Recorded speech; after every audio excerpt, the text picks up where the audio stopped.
اسوہ عالمیت محمد مصطفیٰ جناب محمد مصطفیٰ علیہ السلام، آپ کے نور ناز میں عقیدتوں اور محبتوں کے خراج پیش کرنے کے بعد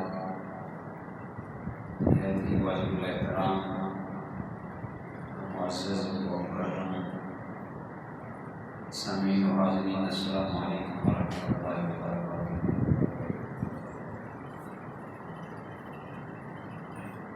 میری اور آپ کی خوش بختی اور خوش نصیبی ہے کہ میں اور آپ حضور جان عالم صلی اللہ علیہ وسلم کی نعرہ نگاہ کی برکت سے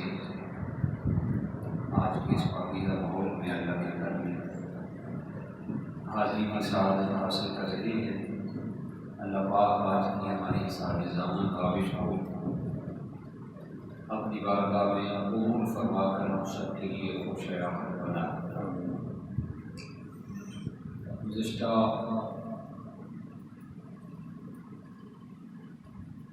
جمعۃ المبارک سے حج کے حوالے سے ہمارا تربیتی سیشن جاری گزاری ہے۔ انشاءاللہ آج ہم اسی کو آگے لے کے چلیں گے۔ اگرچہ یہ خشک مضمون ہے لیکن ان جیسے مضامین کو سننے کی بھی ہمیں عادت بنانی پڑے گی۔ وہ موقع کی مناسبت سے ہم صرف چوری کھانے والے مجنون نہ بنیں کہ موقع پہ آئے تو مسئلہ سیکھ لیں، اس کے بعد کام بھی ختم اور مسئلہ بھی ختم۔ انشاءاللہ مجھے یقین کامل حاصل ہے کہ اگر آج ہم دل جمی کے ساتھ، خشوع و خضوع کے ساتھ، للہیت کے ساتھ اپنے آپ کو وہاں پہ حاضر کر کے اللہ کے پاکیزہ گھر کی پیارے نبی صلی اللہ علیہ وسلم کی باتیں سنائیں گے تو انشاءاللہ وہ وقت دور نہیں کہ اللہ پاک ہم سب کو اس عظیم اس شان منظر شریف پر براجمان ہونے کی سعادت عطا فرمائے۔ لاسٹ جمعہ کی مبارک پر ہم نے حج کے حوالے سے بیسک جو معلومات ہیں وہ ڈسکس کی تھی کہ حج کسے کہتے ہیں، حج کے ارکان کیا ہیں، حج کی کتنی قسمیں ہیں، حاجی کی کتنی قسمیں ہوتی ہیں، اور میقات کسے کہتے ہیں۔ اس حوالے سے ہم نے کچھ معلومات پیش کی تھی۔ میں نے سب سے پہلے تو وہ شخص مبارکباد تبلیغ و تحصیل کا مستحق ہے جس کے لیک میں اللہ تعالیٰ نے یہ عظیم سعادت لکھی، جسے اللہ تعالیٰ نے یہ عظیم سعادت عطا کی، اس پر اسے جتنی بھی مبارکباد دی جائے وہ کام ہے۔ اس کے بعد تیاریوں کا مرحلہ شروع ہوتا ہے۔ سماج کے ساتھ میں بھی زندگی گزارنے والا ہوں، آپ بھی زندگی گزارنے والے ہیں۔ ہماری ساری توجہات کا مرکز جو ہوتا ہے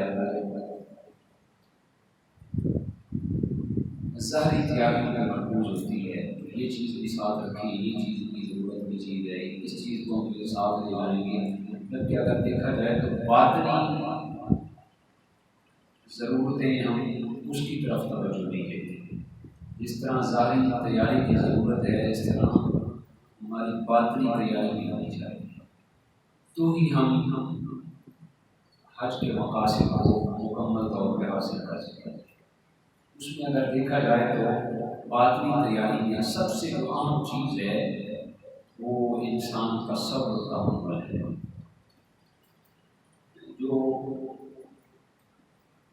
حجاج ماشاءاللہ حج کر کے آئے ہیں وہ اس پیریڈ سے گزرے ہیں کہ وہاں پہ سب سے زیادہ جو چیز انسان کو اپنے اوپر طاری کرنی چاہیے وہ صبر ہے، وہ تحمل ہے، بردباری ہے، برداشت ہے، کیونکہ جگہ جگہ پہ ایسے مراحل انسان کی زندگی میں آتے ہیں، یہاں سے آپ چلیں گے تو یہاں سے ہی مشکلات کا معاملہ شروع ہو جائے گا۔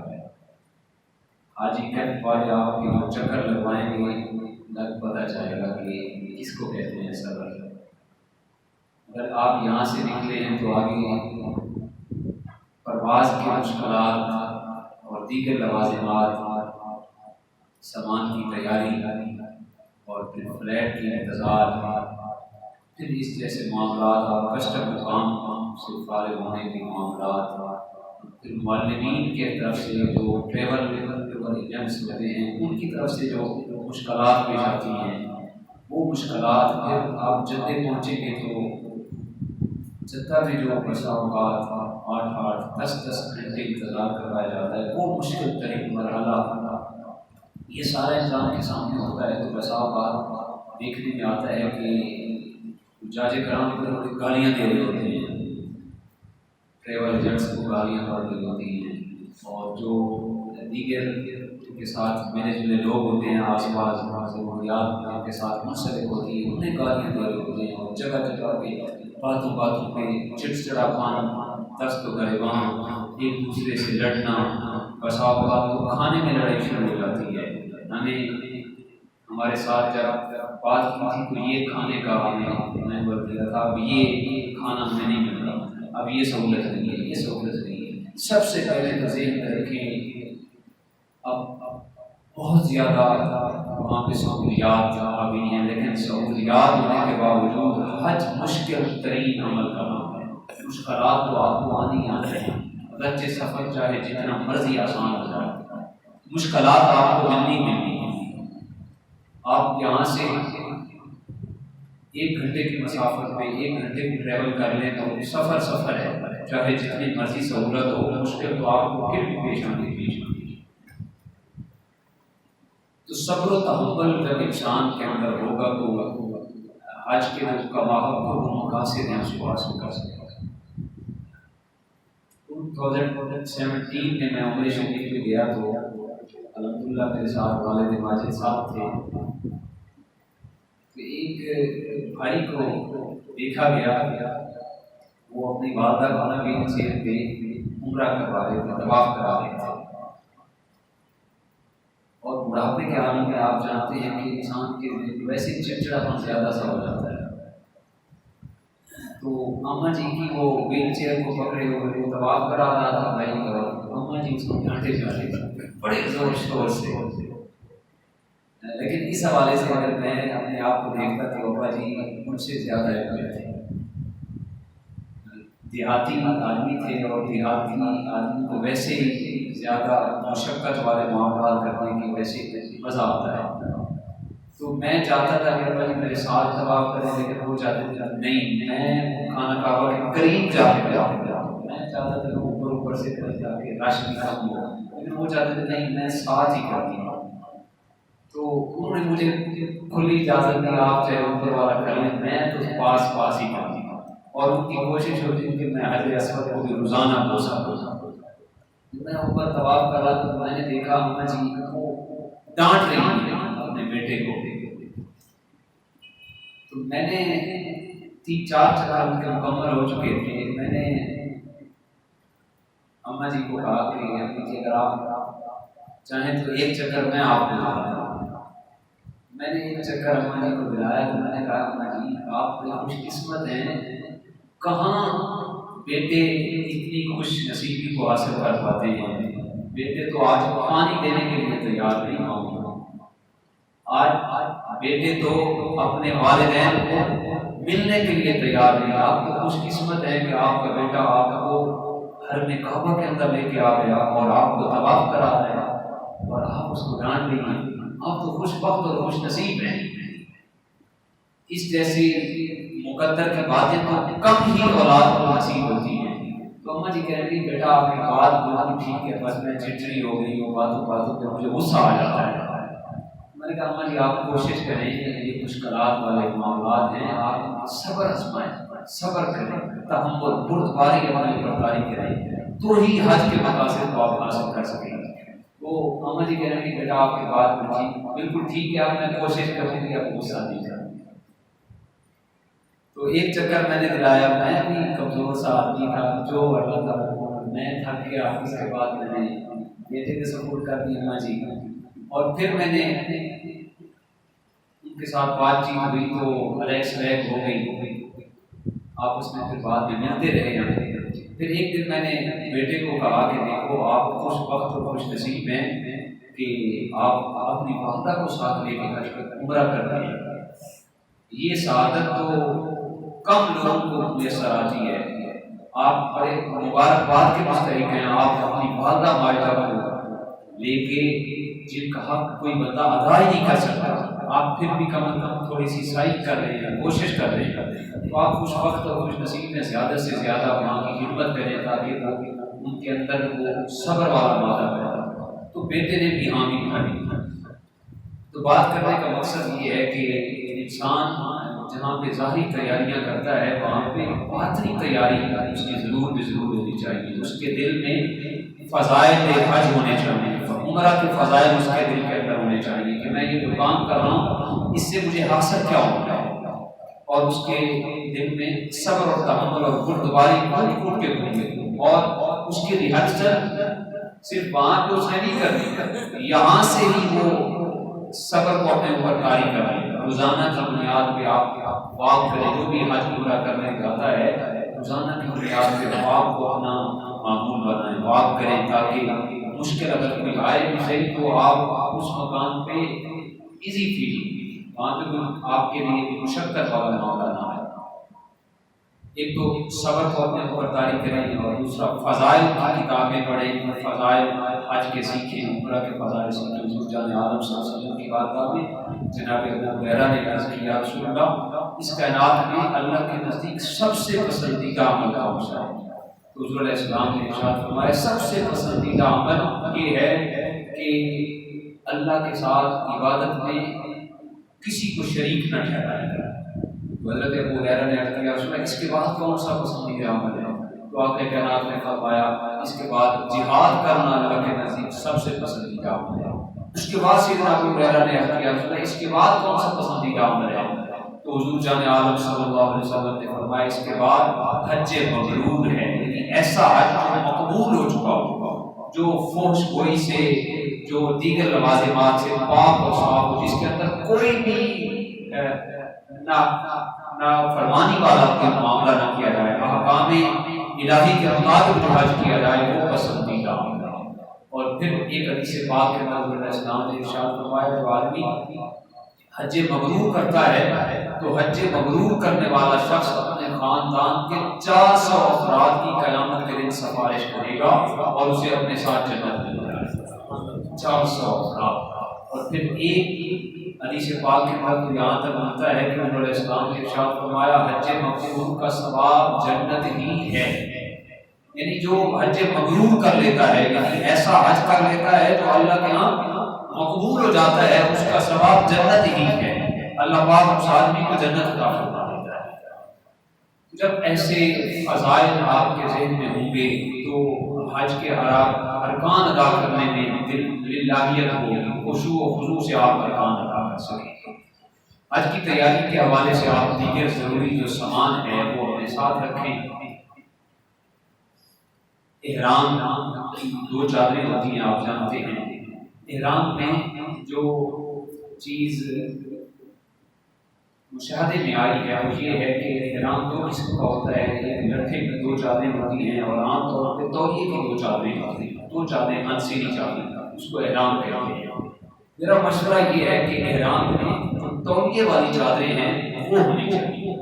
اگر لٹھے والی چادریں ہوئی کیونکہ عام طور پہ اکثر عوام کو چادر پہننے کی عادت نہیں ہوتی، تو جب عام لٹھے والی چادریں پہنی جائیں تو ہوا چلتی ہے تو نیچے سے تخت سے ہو جاتا ہے، کبھی ران ہو جاتی ہے، کبھی سطر کھل جاتا ہے، کبھی دیگر اس قسم کے لوازمات، اور اگر پانی یا پسینہ آ جائے یا پانی ڈل جائے تو نیچے سے پھر اگر چادر باریک سی ہوتی ہے لٹھے والی اس سے وہ جلد ظاہر ہوتی ہے، سطر بھی بساؤ کا ظاہر ہوتی ہے جس سے گناہ ملتا ہے۔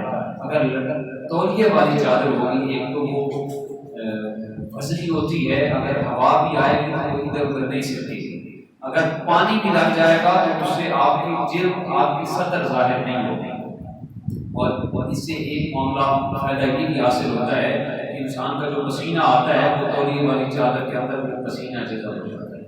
تو تولیے والی چادر آپ اس کا انتخاب کریں، یہ بہت ہی زیادہ سوٹیبل ہے اور فائدہ مند ہے۔ آپ اپنے ساتھ دیگر لوازمات کے معاملات رکھیں، آپ اپنے ساتھ ایک مسلح رکھ لیں، تسبیح رکھ لیں، ٹوپی رکھ لیں، اس کے ساتھ ساتھ آپ ایک عدد کاغذ اور پینسل وغیرہ ڈائری وغیرہ رکھ لیں، آپ سفر نامہ اس پہ تحریر کریں۔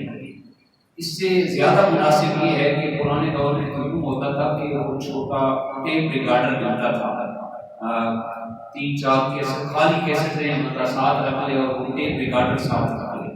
آج کل ویسے موبائل ایسے آ گئے ہیں اس کے اندر بھی بندہ وہ ویو کیسا کر لیتا ہے، لیکن اگر وہ ٹیپ ریکارڈر ہو تو زیادہ بہتر ہے۔ آپ گھر سے چلیں تو اپنی وائس ریکارڈ کرتے جائیں۔ اب ماشاء اللہ گھر سے روانہ ہو رہے ہیں، اب ہم نے احرام باندھ لیا ہے، اب ہم ایروپلین کے اندر سوار ہو گئے ہیں، اب اور کیف فضاؤں کے اندر پہنچ چکے ہیں۔ اس کا فائدہ یہ ہوگا اگر آپ 10 سال کے بعد بھی وہ سنیں گے تو وہی لذت اور وہی کیف اور وہی مزہ آپ کو دوبارہ 10 سال کے بعد بھی سننے کو ملے گا۔ آپ یوں محسوس کریں گے گویا کہ میں ابھی خانہ کعبہ کی فضاؤں میں پہنچ چکا ہوں۔ ایسا معاملہ آپ اپنے ساتھ رکھیں۔ اگر آپ سرکاری طور پہ عمرہ کر رہے ہیں یا حج کر رہے ہیں تو آپ اپنا جو ضروری سامان ہے آپ یہ ذہن میں رکھیں، آپ کو 7 سے 8 گھنٹے پہلے حاجی کیمپ میں جمع کروانا ہوتا ہے۔ تو بسا اوقات دیکھنے میں یہ آتا ہے کہ ایک جگہ پہ سامان پیک ہوتا ہے تو اس سامان کے اندر احرام کی چادریں بھی اسی کے اندر ہوتی ہیں، دیگر ڈاکومنٹس وغیرہ بھی اسی کے اندر پیک کر دیے جاتے ہیں۔ یہ ذہن میں رکھیں جو ضروری سامان ہے، احرام ہو گیا، آپ کے پاسپورٹ ہو گئے، دیگر ڈاکومنٹس ہو گئے، وہ آپ اپنے پاس رکھیں، سامان کے اندر پیک نہیں کریں۔ سامان آپ حاجی کیمپ کے اندر جمع کروائیں گے اور وہ سامان حاجی کیمپ سے آپ کا سامان ایئرپورٹ پہ پہنچے گا۔ آپ کو حاجی کیمپ سے ہی پھر 7-8 گھنٹوں کے بعد ایئرپورٹ پہ لے جایا جائے گا۔ سب سے پہلے حج کی قسم کا تعین کرنا ضروری ہوتا ہے۔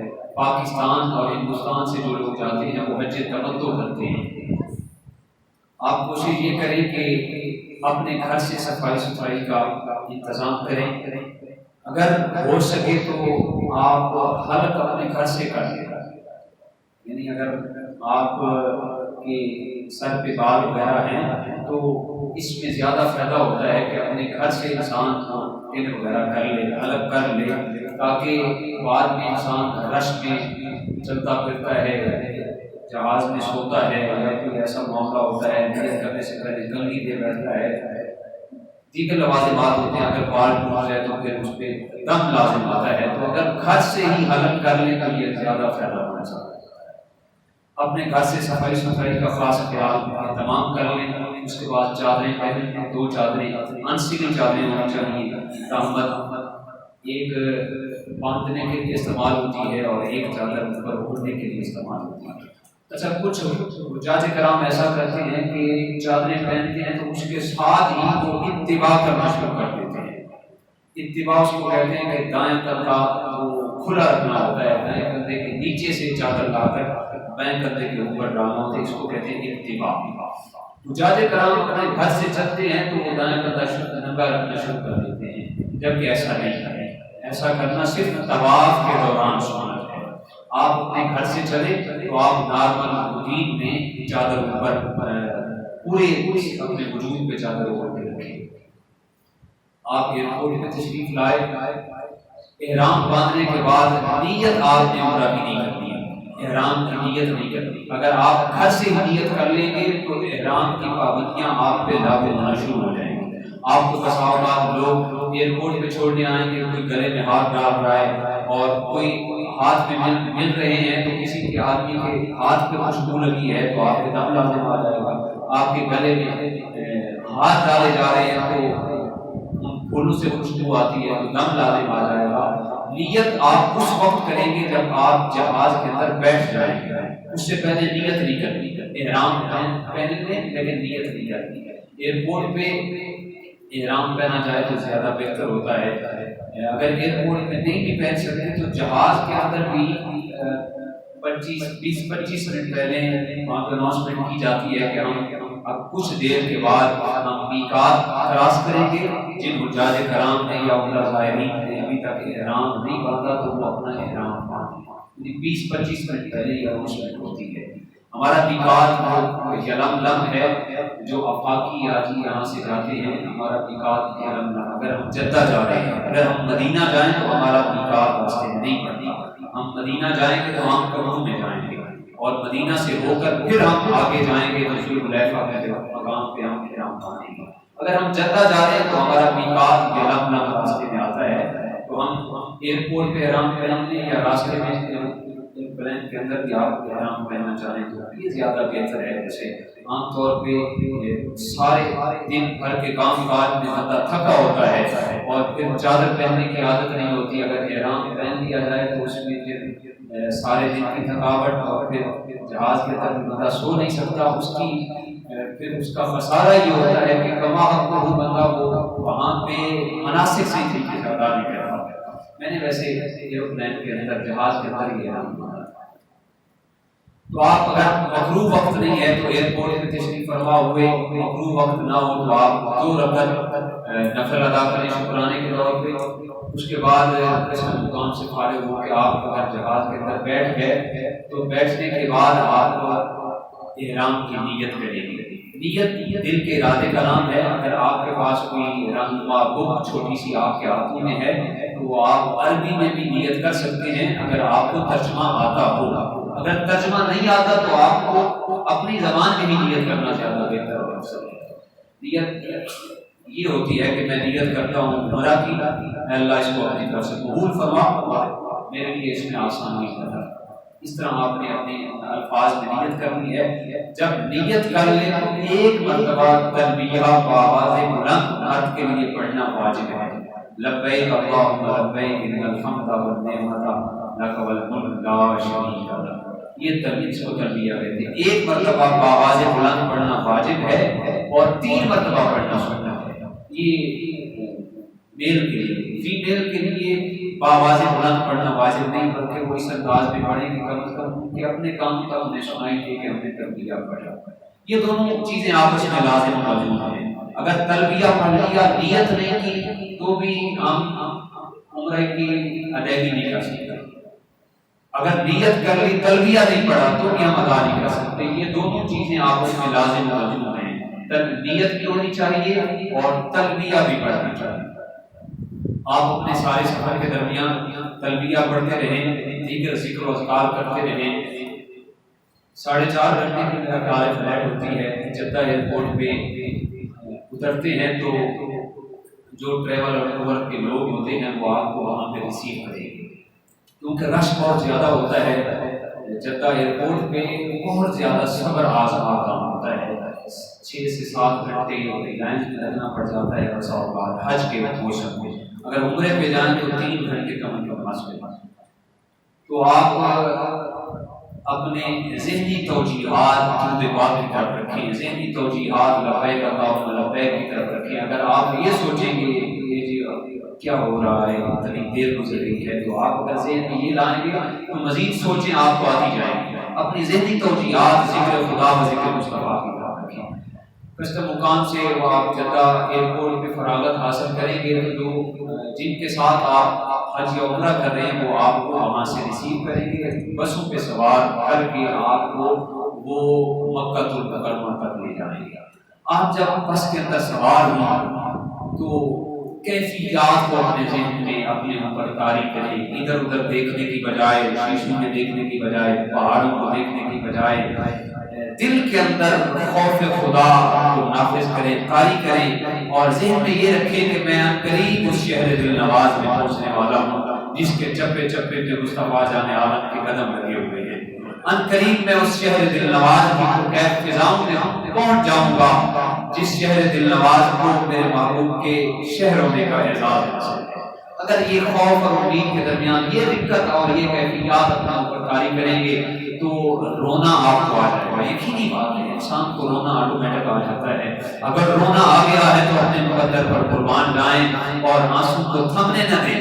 اگر آنسو نکل رہے ہیں تو آپ مزید اپنے اوپر وہ کیفیت طاری کریں تاکہ آنسو سے مزید آنسو بہہ نکلیں اور آپ کی آنکھ سے نکلا ہوا ایک آنسو مجھے یقین کامل ہے آپ کی بخشش و مغفرت کے لیے وہ کافی ہو جائے گا. اسی کیفیات کے ساتھ آپ کو آپ کے جو قافلے کے سالار ہوں گے معلمین ہوں گے وہ آپ کو مکہ المکرمہ میں لے جائیں گے. اچھا بڑی کشش ہوتی ہے بڑا سرور ہوتا ہے کہ میں سب سے پہلے خانہ کعبہ میں جاؤں لیکن آپ نے ایسا نہیں کرنا. آپ مکہ المکرمہ میں پہنچے ہیں سب سے پہلے آپ اپنے ہوٹل میں جائیں اپنا سامان رکھیں اور اس کو محفوظ بنا لیں. ایسا بھی نہ ہو کہ سامان کو ایک جگہ پہ رکھ لیں اور آپ چلے جائیں واپسی کا آپ کو سامان ہی نہیں ملے. دیکھیں دیگر کیفیات کے ساتھ ساتھ سامان کی آپ کو بہت زیادہ ضرورت ہے وہاں پہ. تو آپ اپنے ہوٹل میں جائیں وہاں پہ سامان کو محفوظ کریں.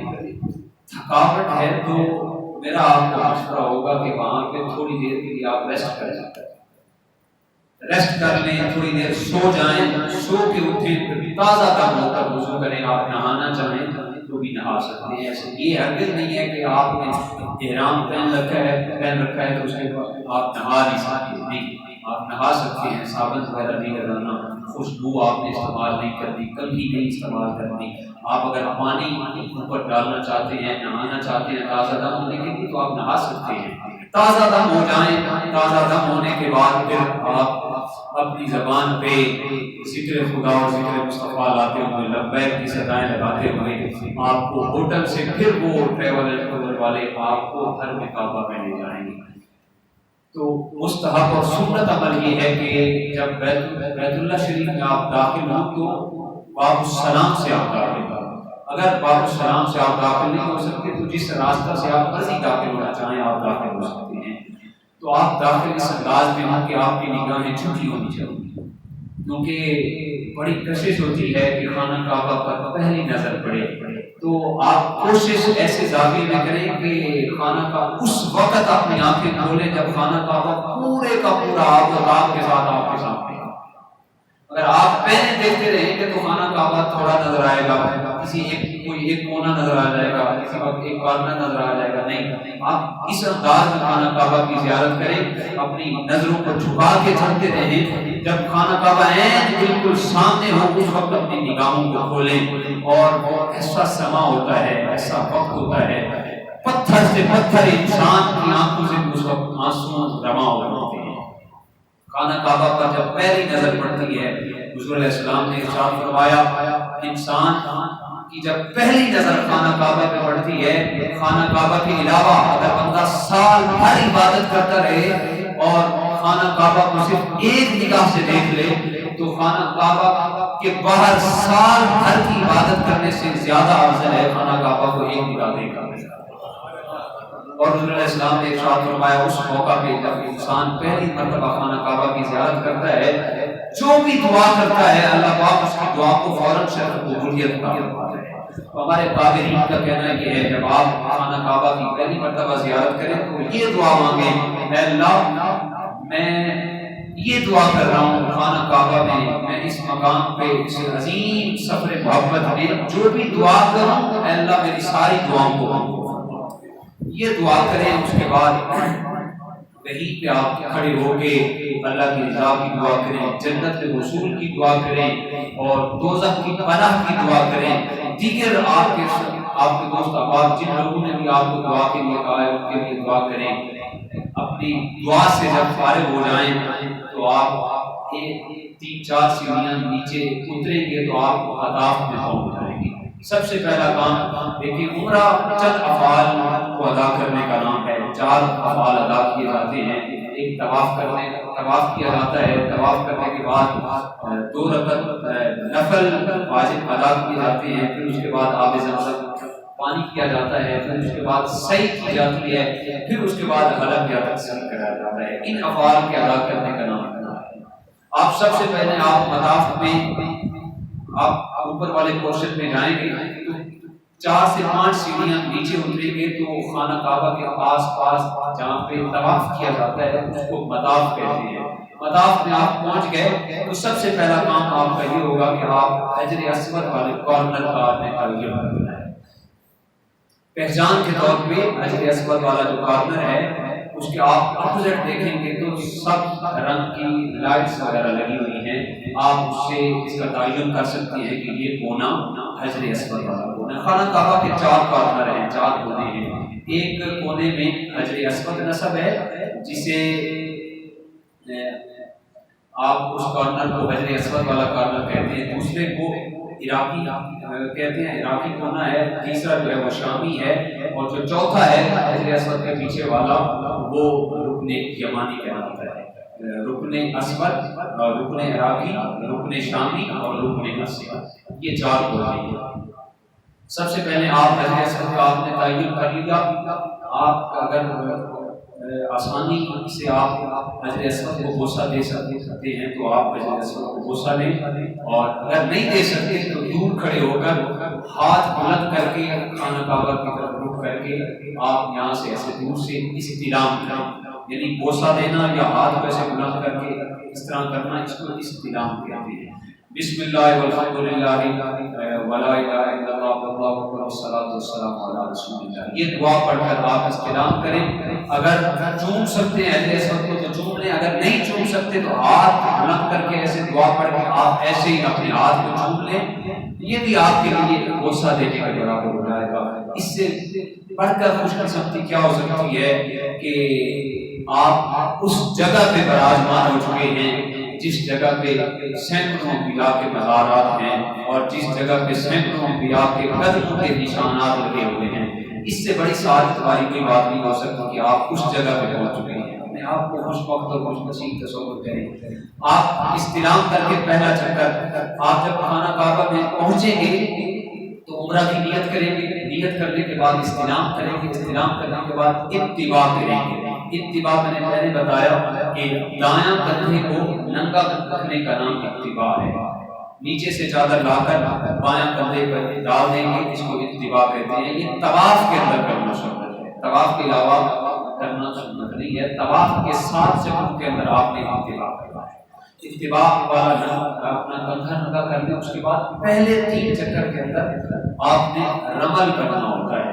رمل تھوڑا سا نارمل انداز میں چلیں اور تھوڑا سا اکڑ کر چلنے کو رمل کہتے ہیں. پہلے 3 چکر میں آپ اکڑ کر چلیں. ہر چکر میں مخصوص دعا مانگی جاتی ہے. اگر آپ کو زبانی یاد ہے تو دعا وہ مانگے، اگر زبانی یاد نہیں ہے تو اوپر سے دیکھ کر بھی پڑھ سکتے ہیں. میرا مشورہ آپ کو یہ ہے کہ آپ چکروں کے اندر سب سے جو بہترین عمل اور بہترین وظیفہ ہے وہ مصطفیٰ جان عالم صلی اللہ علیہ وسلم کی ذات پہ درود پاک پڑھیں. آپ درود پاک پڑھیں. پہلا چکر شروع کریں. آپ رکن اسود سے آپ کا چکر شروع ہوگا. رکن عراقی پہنچیں گے، رکن شامی پہنچیں گے، رکن اسود تک آپ نے جو بھی دعا کرنی ہے، جو دعا مانگنی ہے، درود پاک پڑھنا ہے وہ پڑھ لیں. رکن اسود سے لے کر رکن یمانی سے لے کر رکن اسود تک اس دیوار کو مستجاب کہتے ہیں. یہ جو اس سائڈ والی دیوار ہے رکن یمانی سے رکن اسود تک، اس دیوار رکن یمانی تک اپنی دعا کو مکمل کر لیں. اس کے بعد آپ نے ربنا آتنا فی الدنیا حسنہ وفی الآخرۃ حسنہ، یہ حضور علیہ السلام کی سنت دعا ہے. اس دعا کو آپ نے پڑھنا ہے. میرے آقا کا فرمان ذیشان ہے کہ مستجاب کے مقام پہ سینکڑوں کی تعداد میں فرشتے براجمان ہوتے ہیں. ہر حاجی کی دعا پہ وہ آمین کہتے ہیں. حاجی دعا کرتا ہے تو فرشتے آمین کہتے ہیں. جس دعا پہ فرشتے آمین کہتے ہیں تو وہ یقیناً اللہ کی دعا قبول ہو جاتی ہے. آپ دوبارہ رکن اسود پہ آئیں گے تو آپ استلام کریں گے. طواف کے چکر 7 ہیں لیکن آپ کو استلام 8 کرنے ہیں. جب آپ 3 چکر کر لیں تو آپ رمل کرنا بند کر دیں.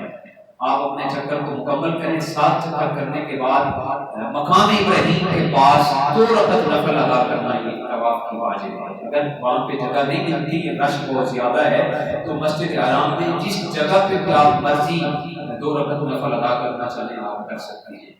یہ ادا کرنے کے بعد پھر آپ آب زمزم پینے کے لیے تھوڑا سائڈ پہ آپ تشریف لے جائیں. پیٹ بھر کر آب زمزم پینا یہ مسلمان مومن کی پہچان ہے، نشانی ہے. رسول علیہ السلام کا فرمان ذیشان ہے، مومن کی پہچان یہ ہے کہ جب وہ آب زمزم پیتا ہے تو پیٹ بھر کے پیتا ہے، اور منافق کی پہچان یہ ہے کہ وہ پیٹ بھر کر آب زمزم پیتا ہے. پیٹ بھر کر آب زمزم پیئیں. اور پیارے آقا کا فرمان ذیشان ہے کہ جو جس نیت سے آب زمزم کا پانی پیتا ہے اللہ پاک اس کی نیت کو شرف قبولیت عطا فرماتا ہے. جس نیت سے آپ آب زمزم کا پانی پیئیں گے، آب زمزم پانی پینے کی نیت سے اللہ پاک آپ کی نیت کو قبولیت عطا فرماتا ہے. آب زمزم کا پانی پی لیں، اس کے بعد آپ نے سعی کرنی ہے، یعنی صفا اور مروہ کے درمیان آپ نے چلنا ہے. چلنے کو سعی کہتے ہیں. یہ ضروری نہیں ہے کہ پانی پینے کے بعد فوراً ہی آپ نے سعی کرنی ہے. اگر آپ تھک گئے ہیں تو تھوڑی دیر آرام کر لیں، بیٹھ جائیں، ٹھنڈا سانس لے لیں، سکون کر لیں. جب آپ دیکھیں کہ میں اب اس قابل ہو چکا ہوں، کیونکہ طواف کرنا بھی آسان ہے، نوافل پڑھنا بھی آسان ہے، لیکن جو سعی والا معاملہ ہے وہ تھوڑا سا مشکل معاملہ ہے. اس سے پہلے آپ سانس نکال لیں. سانس نکالنے کے بعد آپ سعی کے لیے صفا پہاڑی کے ساتھ تشریف لے جائیں. پہلے تو پہاڑی اوپن تھی، اس کے اوپر چڑھتے تھے لوگ، لیکن آپ نے میرا خیال ہے کے اندر اس کو کور کر دیا. آپ اوپر نہ چڑھیں. خانہ کعبہ صفا کے ایسے مقام پہ کھڑے ہو کہ خانہ کعبہ بالکل آپ کے سامنے ہو. خانہ کعبہ سامنے ہو، آپ خانہ کعبہ کو سامنے کر کے پھر سعی کی نیت کریں اور اللہ کے حضور دعا کریں. سعی کی نیت کرنے کے بعد آپ اپنی سعی کو شروع کر دیں. صفا سے آپ کی سعی شروع ہوگی.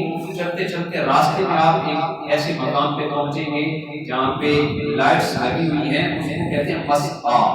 وہاں پہ تھوڑا سا انسان کو اپنے نارمل انداز سے ہٹ کے تھوڑا سا تیزی کے ساتھ چلنا ہوتا ہے. ان لائٹس کے درمیان ایک پلر شروع ہوتا ہے، لائٹس لگی ہوئی ہیں، وہاں سے آپ تھوڑا سا تیز چلنا شروع کر دیں، دوڑنا شروع کر دیں مناسب نارمل رفتار میں. ایسا نہیں ہے کہ دوسروں کو تکلیف پہنچاتے ہوئے آپ اپنا یہ فریضہ ادا کریں، نہیں، بلکہ نارمل انداز میں چلیں. تھوڑا سا نارمل سے تھوڑا سا تیز ہو جائیں، ایک لائٹ سے دوسری لائٹ کے درمیان بتائیں. پھر آگے آپ نارمل انداز میں چلتے رہیں. مروہ پہ پہنچیں گے، آپ کا ایک چکر مکمل ہو جائے گا. پھر مروہ سے صفا آئیں گے، 2 چکر مکمل ہو جائیں گے. کچھ حجاج کرام ایسا بھی کرتے ہیں، صفا سے مروہ، مروہ سے پھر صفا، اس کو ایک چکر شمار کر لیتے ہیں، جبکہ یہ دو ہو چکے ہوتے ہیں. اس انداز میں آپ کے یہ چکر صفا سے شروع ہوں گے، مروہ پہ آپ کا 7واں چکر مکمل ہوگا. ہر چکر کے بعد آپ دعا کر سکتے ہیں. دعا کریں اللہ کے حضور دلالیت کے ساتھ، اللہ کی رضا کی حصول کی دعا کریں، جنت کے حصول کی دعا کریں، دوزخ سے پناہ مانگیں. دیگر آپ کے دوست احباب نے جن لوگوں نے بھی آپ کو دعا کی موقع کے لیے دعا کریں. اس کے بعد جب یہ سعی مکمل کر لیں، اس کے بعد آپ حلق یا تقصیر کروائیں. حلق پورا سر منوانے کو کہتے ہیں، یعنی پیٹ کروانے کو حلق کہتے ہیں. تقصیر اسے کہتے ہیں کہ آپ کا جو پورا سر ہے، سر کے چوتھائی حصے کے بال کم از کم 1 پورے کے برابر آپ یہ کاٹ لیں، کٹوا لیں، تو اس کو یہ تقسیم کہتے ہیں. دونوں کی چوائسز موجود ہیں، حلق کروا لیں یا تقسیم کروا لیں. یہ رکن آپ ادا کر لیں تو آپ کا عمرہ مکمل ہو چکا ہے. یاد رکھیں یہ آپ حج تمتع کا طریقہ سماعت کر رہے تھے. اس کے بعد آپ احرام کی پابندیوں سے آزاد ہیں. اس کے بعد آپ دیگر نفلی طواف کریں.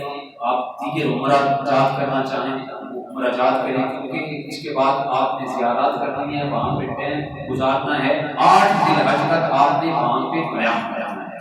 8 ذی الحج کو پھر حج کا احرام پہنا جائے گا. تو اس درمیان آپ خانہ اپنے قیمتی لمحات کو ضائع مت کریں. ایک لمحہ خانہ کعبہ کی ایک نیکی 1 لاکھ نیکی کے برابر ہے. آپ وہاں پہ اپنی قضا نمازیں ادا کریں، نوافل ادا کریں، نفلی طواف کریں. اور اگر آپ عمرہ کرنا چاہتے ہیں تو مسجد عائشہ سے آپ احرام باندھیں اور عمرہ ادا کریں. وہاں تک 8 ذی الحج تک آپ انتظار کریں گے. 8 ذی الحج کو پھر طلوع آفتاب کے بعد خانہ کعبہ میں آ کر آپ کو حج کی نیت کرنا ہوگی. انشاءاللہ نیکسٹ جمعہ مبارک پہ اس کو آگے لے کے چلیں گے. اللہ پاک ہم سب کو حرم کعبہ کا ذائقہ بنائے اور روضہ رسول کی زیارت سے مالا مال فرمائے.